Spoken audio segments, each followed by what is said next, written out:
ओम नमः शिवाय, जय श्री महाकाल। मेरे यूट्यूब चैनल जड़ी बूटी मंत्र में आप सभी का स्वागत है। मेरे सभी साधक साधिकाओं को ओम नमः शिवाय, जय श्री महाकाल। आज हम आप सभी को एक अच्छी सी जानकारी बताएंगे जो कि साधना है ना। प्रभु श्री गणेश जी का मंत्र है ना। आप इस साधना को अच्छी तरह से कर लीजिएगा, क्योंकि इसमें बल बुद्धि ज्ञान आपको मिलेगा। वैसे भी भगवान श्री गणेश बल बुद्धि ज्ञान के दाता है ना। इसी कारण से आप सभी को इस साधना को अच्छी तरह से कर लेनी चाहिए। ठीक है, सर्व संकट हरने वाले भगवान श्री गणेश है। आप सभी को पहले इसका मंत्र बता देता हूँ, इसके बाद बता दूंगा इसका विधि। ठीक है, मंत्र इस प्रकार से है। ओम गंग गणपतेभ्यो रिद्धि सिद्धि आवेक्ष आवेक्ष फट स्वाहा। ठीक है, एक बार और बता देता हूँ। ओम गंग गणपतेभ्यो रिद्धि सिद्धि आवेक्ष आवेक्ष फट स्वाहा। ठीक है, इसी प्रकार से मंत्र है। इस प्रकार से आपको मंत्र जाप करनी है। मंत्र जाप आपको 11 माला करना है। 21 दिन की साधना है। ठीक है, अगर आप गणेश पक्ष के समय अगर आप करते हैं, अभी जो गणेश पक्ष आने वाला है, अगर आप उसमें इस साधना को करना चाहते हैं तो आप 11 दिन में ही इस मंत्र को कर सकते हैं। 11 दिन की साधना है, 11 दिन में आप कर सकते हैं। वैसे इस बार भगवान श्री गणेश की इस 12 दिन में विसर्जन होगा। ठीक है, जो 12वां दिन है उसमें विसर्जन होगा। तो आप इस साधना को अच्छी तरह से कर लीजिए। आप जब इस साधना को करेंगे तो भगवान श्री गणेश और रिद्धि सिद्धि जो माताएं हैं उनके दर्शन कृपा प्राप्ति आपके ऊपर 4 से 5 दिन में होने लगेगी। ठीक है, आपको किसी न किसी रूप में भगवान के दर्शन होंगे ही होंगे इस साधना में। याद रखना है, इस साधना को करने के लिए आपको रात्रि 10 बजे से चालू करनी है। ठीक है, 10 बजे के पहले नहीं करनी है। 10 बजे इस साधना को करनी है। अगर आप घर में करते हैं तो एकांत रूम पे करेंगे, है ना, उसमें और कोई नहीं होना चाहिए। ठीक है, एकांत रूम में करेंगे तो उसमें एकांत ही भाव रहना उचित है। किसी प्रकार का शोरगुल नहीं होना चाहिए आपके इस रूम पे, है ना, या आउट साइड में, क्योंकि इसमें ये जो मंत्र जो साधना है ये बहुत ही एकांत प्रिय मांगता है ये। ठीक है, अगर आप घर में नहीं कर सकते तो बाहर कर सकते हैं। ठीक है, याद रखिएगा, अगर आप गणेश पक्ष में करते हैं तो 11 दिन आप कर सकते हैं और 11 माला ही जाप करना है।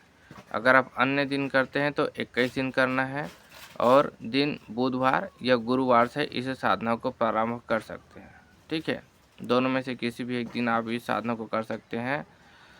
कृष्ण पक्ष हो चाहे शुक्ल पक्ष हो, इस साधना को आप कर सकते हैं। ठीक है, कोई रोक टोक नहीं है।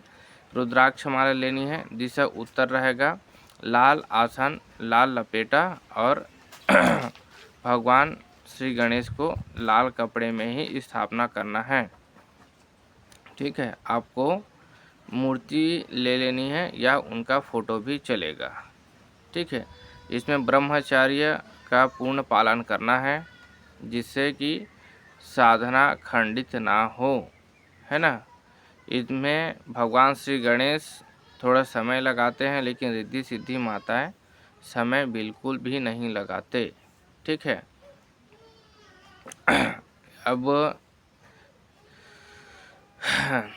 अब आपको तो बता दिया इसका विधि कैसे करना है ना। हाँ, अब आपको बता दूं कि इसमें घी का तेल आपको जलाना है, घी या सरसों तेल का, या सुगंधित अगरबत्ती आपको जलानी है। ठीक है, आपको साधना के समय इन सभी प्रयोग को करना है।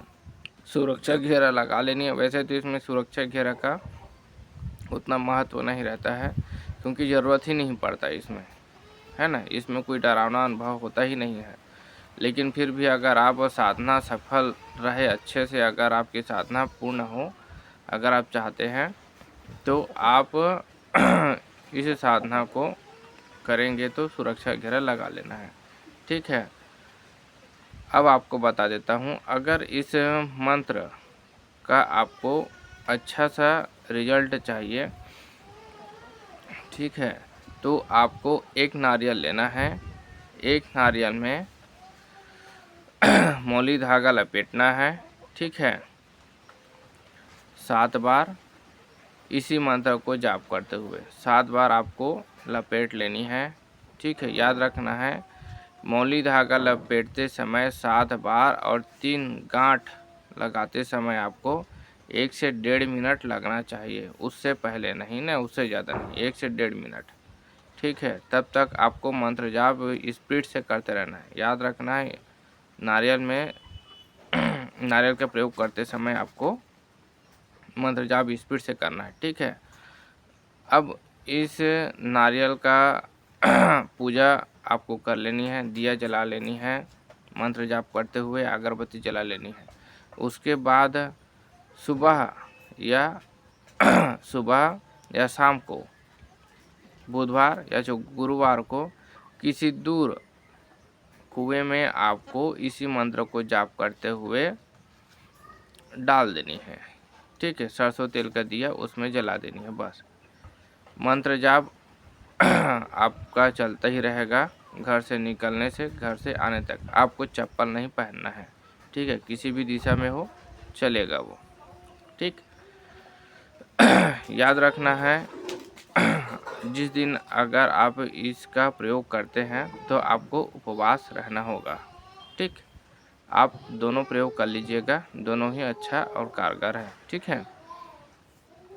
ओम नमः शिवाय। जय श्री महाकाल।